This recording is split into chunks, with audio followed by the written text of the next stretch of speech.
ரமேஷ் பாபு என்ன படிக்கிறாப்ல?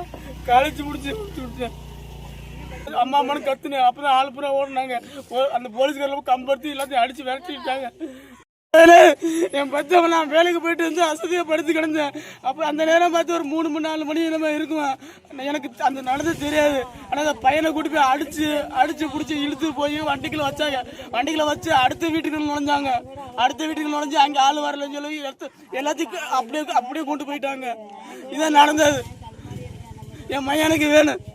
நான் பெத்த மையன். அவனுக்கு ஒரு சின்ன கீரல போட்டாலும் என்னால தாங்க முடியாது. என் கையில பட்டது கிடையாது. இது வரைக்கும் ஒரு வாட்டி நடிச்சு கிடையாது. எங்கேயுமே போக மாட்டேன். அவன் காலேஜ் முடிச்சிட்டேன். வேலைக்கு போறவன் அடிச்சு இழுத்துட்டு போயிட்டாங்க. ட்ரௌசரோட கையில முள்ள அவனை பார்க்க எனக்கு ஒரு வயசுல வேற இருந்துச்சு. அந்த நேரத்துல அடிச்சு பிடிச்சி கூட்டி போயிட்டாங்க.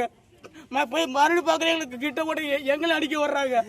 வீட்டில் பொம்பளை கூட பார்க்காம பேசி அசிங்கசிங்க பேசி விரட்டி விட்டாங்க. என் மையன் உடம்பு ஒரு கீரல் இருக்கக்கூடாது. நான் அடிக்காம வளர்த்தேன்.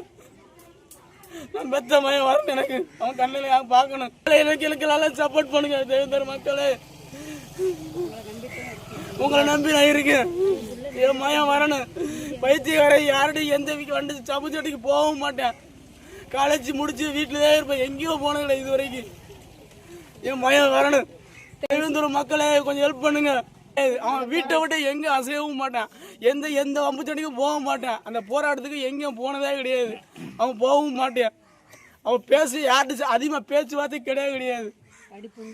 அவன் படிப்பு உண்டு, அவன் வேலையை உண்டு பார்த்துட்டு தான் தெரியும். என் குடும்பத்தை பார்த்துக்கிட்டு கவர்மெண்ட் வேலைக்கு படிச்சுக்கிட்டு இருக்கேன். இப்படி கேஸ் போட்டிலாம் என்ன ஆகும்?